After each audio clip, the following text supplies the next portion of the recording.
दुनिया की एक ऐसी अहम समुद्री राह जहां से होकर दुनिया का बेशुमार तेल गुजरता है, वो आज एक खामोश जंग का मैदान बन गई है। ये है हॉर्मुज की खाड़ी, जहां अब पानी से ज्यादा तनाव बह रहा है। जरा सोचिए, क्या होता है जब दुनिया की अर्थव्यवस्था को चलाने वाली एक मुख्य धमनी अचानक बंद हो जाए? क्या हो जब व्यापार का वो धड़कता हुआ दिल थमने लगे?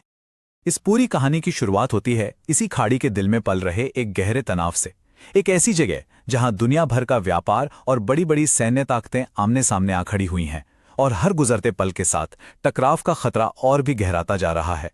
समंदर के सीने को चीरते हुए अमेरिकी नौसेना के फौलादी जहाज आगे बढ़ रहे हैं।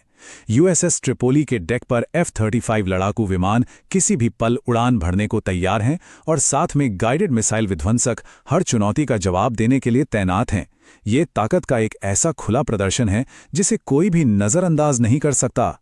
जहां कभी जहाजों का एक ना खत्म होने वाला काफिला गुजरता था, आज वहां एक अजीब, एक डरावनी खामोशी छाई हुई है। सोचिए, एक वक्त था जब यहां से जहाजों का तांता लगा रहता था, और आज तो जैसे सब कुछ थम सा गया है। ये ठहराव, ये सन्नाटा असल में पूरी दुनिया के लिए एक खतरे की घंटी है। तो सवाल ये उठता है कि इस सैन्य मौजूदगी के पीछे की असली रणनीति क्या है? ये सिर्फ ताकत का दिखावा नहीं है, नहीं, ये एक आर्थिक शिकंजा कसने की पूरी तैयारी है, जिसका एक ही मकसद है, ईरान की अर्थव्यवस्था की सांसें रोक देना। अमेरिका की इस पूरी मुहिम को नाम दिया गया है मैक्सिमम प्रेशर, यानी अधिकतम दबाव, और इसका इरादा बिल्कुल साफ है, ईरान के तेल व्यापार को पूरी तरह से ठप कर देना, उसकी आर्थिक जीवन रेखा को ही काट देना। पहले जो थोड़ी बहुत छूट दी भी गई थी, अब उन दरवाजों को भी पूरी सख्ती से बंद कर दिया गया है। ईरान तक पहुंचने वाले हर एक पैसे पर, हर एक डॉलर पे पैनी नजर रखी जा रही है।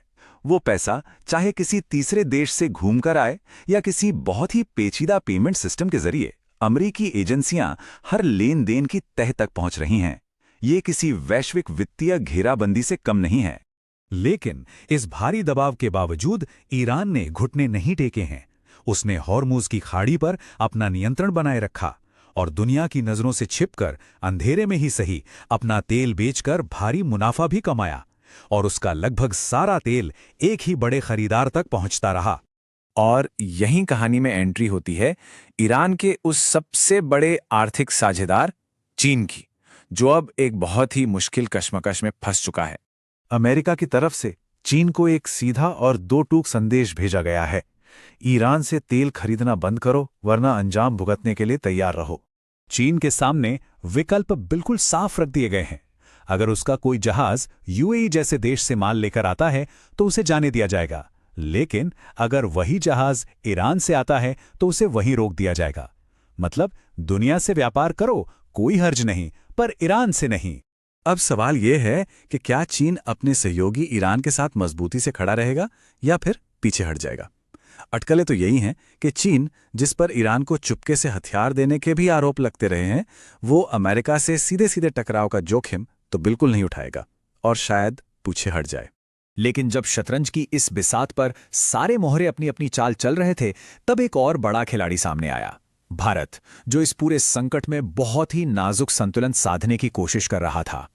और देखिए, दिलचस्प बात यह है कि इस घेराबंदी के बीच भी अमेरिकी इजाजत से कुछ ईरानी तेल भारत तक पहुंचा है। ईरान भी भारत को अपने सबसे करीबी सहयोगियों में से एक मानता है, और उसे बिना किसी टोल के अपने रास्ते से गुजरने की पेशकश तक करता है। दोस्ती का एक धागा इस तनाव के बीच भी काफी मजबूत था। और फिर इसी नाजुक समय में एक फोन कॉल होती है जो शायद सब कुछ बदल सकती थी। भारत के प्रधानमंत्री और अमेरिकी राष्ट्रपति के बीच एक लंबी और बेहद अहम बातचीत होती है।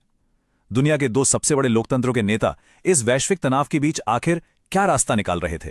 भारतीय प्रधानमंत्री ने अपने संदेश में जिस गर्मजोशी के साथ मेरे दोस्त राष्ट्रपति ट्रंप का जिक्र किया, उससे यह अंदाजा लगाया गया कि यह बातचीत बहुत ही सकारात्मक रही है। एक ऐसी बातचीत जो शायद इस पूरे समीकरण को बदलने की ताकत रखती है। दोनों नेताओं ने अपनी साझेदारी को और मजबूत करने और हॉर्मुज की खाड़ी को सुरक्षित और व्यापार के लिए खुला रखने के अपने साझा लक्ष्य पर बात की। ये एक बड़ा संकेत था कि शायद अब टकराव की जगह सहयोग ले सकता है, और दोनों देश मिलकर स्थिरता चाहते हैं। और अब कहानी उस मोड़ पर आ पहुंची है जहां से भविष्य के समीकरण तय होंगे।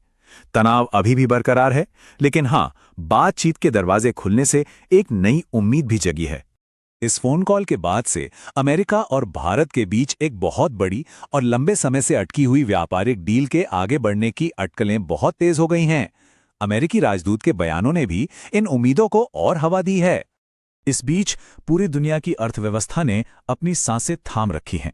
भारत समेत दुनिया भर के बाजार इन फैसलों पर नजर गड़ाए हुए हैं, क्योंकि यहां लिया गया कोई भी फैसला, छोटा हो या बड़ा, पूरी दुनिया पर असर डालेगा। तो वैश्विक शतरंज की इस बिसात पर अगली चाल क्या होगी? क्या कूटनीति इस तनाव पर हावी हो जाएगी, या फिर ये खामोशी किसी बड़े तूफान से पहले का सन्नाटा है? इसका जवाब तो सिर्फ आने वाला वक्त ही देगा। अगर आपको हमारी ये पेशकश पसंद आई हो तो हमारे साथ जुड़े रहें, इसे लाइक करें, चैनल को सब्सक्राइब करें और दूसरों के साथ भी साझा करें। धन्यवाद।